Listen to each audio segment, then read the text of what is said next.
نحمده ونصلي على رسوله الكريم اما بعد فاعوذ بالله من الشيطان الرجيم بسم الله الرحمن الرحيم يا ايها الذين امنوا اتقوا الله حق تقاته ولا تموتن الا وانتم مسلمون سبحانك لا علم لنا الا ما علمتنا انك انت العليم الحكيم۔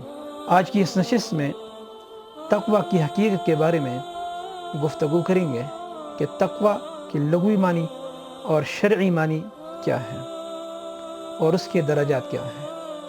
تقوی کی لغوی معنی بچنے کے ہیں، اور جب اس کی نسبت اللہ تعالیٰ کی طرف کی جائے تو اس وقت اس کا مطلب یہ ہوگا کہ اللہ اور اس کے رسول صلی اللہ علیہ وسلم نے جن چیزوں سے اپنے بندوں کو روکا ہوا ہے بندہ اس سے رک جائے، یہ ہے اصل میں تقوی۔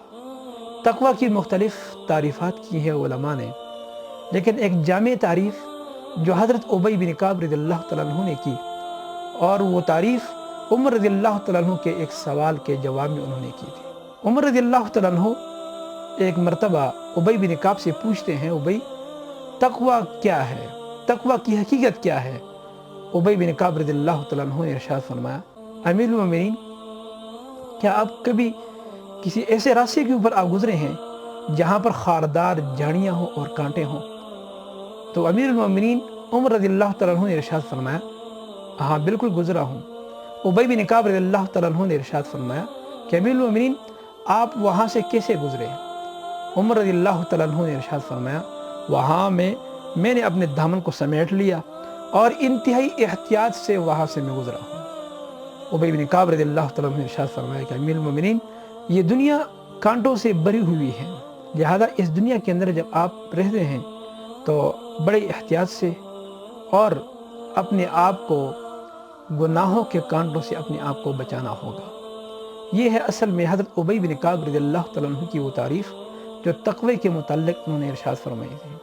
حضرت ابو ذر رضی اللہ تعالیٰ عنہ فرماتے ہیں کہ آپ صلی اللہ علیہ وسلم نے ارشاد فرمایا، اتق اللہ حیثما کنت واتبع السیئۃ الحسنۃ تمحها وخالق الناس بخلق حسن۔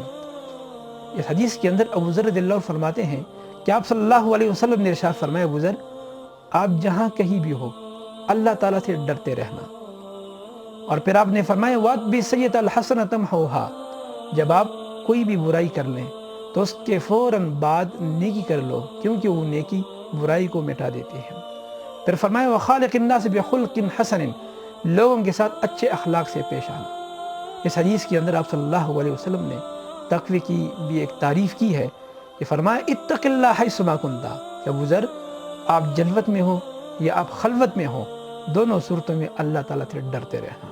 تقوی کے جو درجات ہیں محدثین اکرام رحمہ اللہ نے تقریباً 3 درجات بتلائے ہیں۔ پہلا درجہ یہ ہے کہ آدمی کفر اور شرک سے بچے، اس معنی کے لحاظ سے ہر مومن متقی ہوگا اگرچہ وہ کسی گناہ کے اندر مبتلا کیوں نہ ہو۔